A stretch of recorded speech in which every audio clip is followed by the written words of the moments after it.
Today I have with me John Millay, CEO of Gray's Mowing. My name is Eric Viana. I'm the Director of Operations, and we're here to tell you a little bit more about where we are in the business development lifecycle.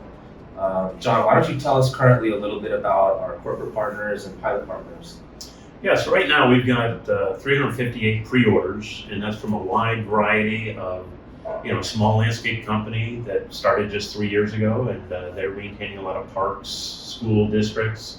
So they pre-ordered 5 mowers, all the way up to Mainscape, who's been with us for a long time. They pre-ordered 200 mowers. They're a national company. We also have a lot of interest internationally. We've got a company in Sydney, Australia that have pre-ordered 50. We did a demo for our UK partners that's got a distributorship in the UK, and they're very eager to get our mowers to the European market. Also, there's one fellow who's made a lot of money on Bitcoin, and he's actually going to start his own landscaping business with autonomy and electrical mowers, blowers, edgers back east. So we've got a wide gamut of customers, and we're also working with pilot partners. A golf course in Bakersfield. We're also doing parks, community centers, athletic fields in Central California. And we'll be announcing soon some more pilot programs closer to home here in Los Angeles, a really prestigious golf course locally, and a couple of cities and a university. So we're excited as we expand our pilot programs that ultimately we will go to a paid pilot program as we begin our commercialization, and then ultimately the road to contract manufacturing. Yeah, this is all really great news. Why don't you tell our audience why you think companies and partners such as the ones you described are attracted to Gray's? So it's really pretty simple. Everybody that's got lawnmowers out there, it's to work for their customers to make tall grass short, and they do it every week. So we're providing them a tool that is going to do that, but they're going to be able to do it autonomously. Right now, there's a huge shortage of labor in the landscape industry. Wages are going up. They're just not available like they used to be. And so by being able to still maintain properties with less labor, it's also going to save them a lot of costs, make them more profitable, increase their market share. And also they're safe. Robots don't get hurt. Workers' compensation is a huge cost for landscape contractors, and mowers are very dangerous. People, cut off fingers, toes. 70 people die every year with lawnmower accidents. So there are just many reasons to go with what we're doing. The main point being autonomous. The second point, it's electric. Back in October of this year, Gavin Newsom, the governor of California, outlawed starting January 1st, 2024, the sale of gas-powered mowers, blowers, and edgers. So everybody is ultimately going to be going towards electric. So not only are we electric, we're autonomous. Sounds like we're headed in the right direction. Yes. What are you hearing from some of the commercial landscaping partners that you speak with? Hurry up and ship me some. They all know this technology is coming. They all want it. All we have to do is prove out the case that it can do whatever a 60-inch mower can do. We can do it autonomously, and we can do it safely. Once we prove that out, which is what we're doing this year with our pilot programs, the demand is huge. And I don't think there's any concern about it being autonomous or electric, so long as they can mow the lawn and we can do it less expensive than they're currently doing it with their gas-powered, manually operated mower. The sky's the limit. Absolutely. Now, we all know that there are other competitors in the market. What would you say to our audience as far as our main points of differentiation that make us best in class? So yeah, there's a couple things. One, I think, we're utilizing a model that others aren't. We're working with Wavemaker, which created the initial seed money to get us going.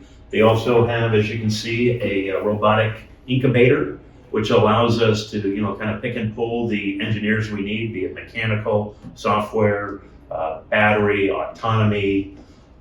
We're also utilizing a contract manufacturer that can be shared amongst the various portfolio companies. So we've got a much lower burn rate than a company that's fully dedicated to a robotic mower. The other thing that makes us different from anybody else out there that I'm seeing is we're doing crowdfunding. So we've already raised over $9.2 million in crowdfunding with over 6,400 investors. Many of those investors are landscape contractors that know robotic mowers are coming. They want to be a part of it. They see the opportunity to be on the cutting edge, so to speak, of a startup like ourselves. Absolutely. Now, I'm sure a lot of folks have seen the Roomba style or small robotic style mower. What would you explain to them is the main difference between that type of mower and the one that we're developing? Yeah, that's easy. In fact, that's how I first found out about robotic mowers. I had been in the landscape industry for over 30 years in Northern California. I had a company that did installation and maintenance, and on both of those sides, I'm always looking for cost savings. Labor is always the most volatile aspect of any job that you're bidding. And so I went into my local lawnmower shop to get my lawnmower tuned up in the spring. I still cut my own lawn. But I saw a sign that said, ask us about robotic mowers. So I talked to the sales manager, and it was a Husqvarna. And so I said, that's great, this is amazing. So he pointed us to the Google campus in Sunnyvale. And even though it wasn't running, I could see where it had mowed and where it hadn't mowed. And so it is kind of like a Roomba for a lawn. So it'll go in random patterns back and forth. So some areas it cut once or two or three times, other areas it missed altogether, which just kind of looks like a bad haircut. But right, and the other thing it takes is it requires a guide wire going around the perimeter. Since you don't have walls to bounce off of, it's got a virtual wall with the wires.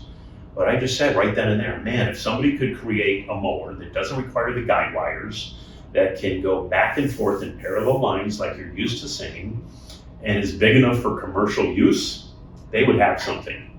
Well, lo and behold, about a month later, I met the managing partner of Wavemaker Partners, and one thing led to another. About a year after my first meeting, they asked me to become the CEO of their company.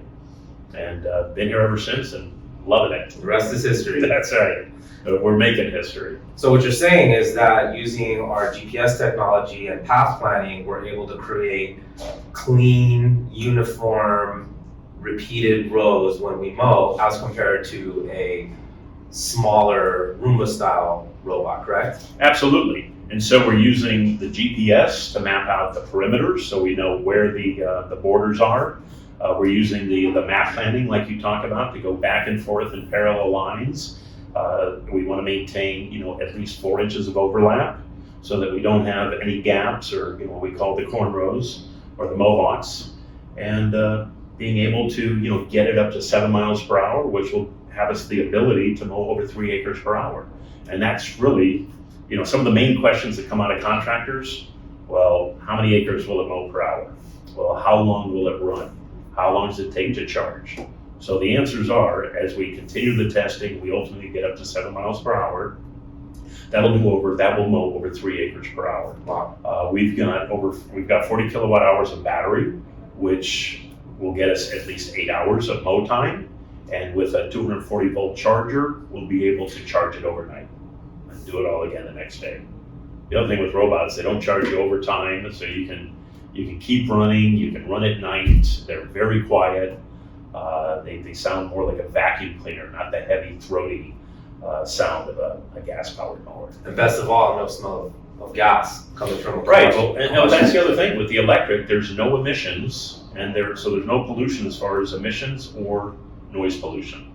And it's a mulching mower, so no longer do you have to bag the clippings and truck those back to your yard and put them in the waste container to go to a landfill. So it just checks all the boxes. Absolutely. Why don't you also give our audience a description of what type of turf, what type of conditions we're out there mowing in our pilot programs? So, with our pilot programs, we're seeing all kinds. There's, some very rough-looking grasses, Bermuda grass with weeds, fescues, but this golf course that we're looking at starting here in Los Angeles, it's immaculate. It's got beautiful roughs. Ultimately, once we put a real mower on the mow deck, we'll be able to do fairways. So we're seeing everything from terribly maintained, municipal municipal parks that are not well maintained to beautiful, well maintained golf courses. And that's what we're building it for, is wherever you can use a 60-inch mower, you can use our mower. That's great. Are there any specific industry segments that you see Gray's growing into or moving into, areas that we're not currently working in? Well, I think to begin with, we're looking at the best use case is large lawn areas that have to be mowed on a regular basis. So that's naturally golf courses, city parks, athletic fields, cemeteries, equestrian ranches, which are big back in Tennessee. So to start with, large lawn areas that have to be mowed on a regular basis. As we develop the technology, we'll be able to go to a smaller mow deck. We'll have better obstacle detection and obstacle avoidance. So it will be able to be used on homeowner associations, smaller lawn areas where they're already using 60-inch mowers. So, but right now I want to stay laser focused on the 60-inch mow deck for very large areas. As we're wrapping up this segment, do you have any parting comments to our audience? Yeah, I just want to, one, thank you for, watching this video and staying all the way to the end. And I'd love for you to continue following us. You can go to our website at www.graysmowing.com, where there's also an opportunity to invest in the crowdfunding campaign that we're doing right now, as well as you can just follow our progress as we get into some very exciting times, as we get into the spring with more pilot programs, we get into commercialization this summer with paid pilots, and ultimately going to revenue generating towards the end of the year and ultimately contract manufacturing. So again, thank you for joining us. My name is John Belay, CEO of Gray's. Thank you, Eric. Thank you.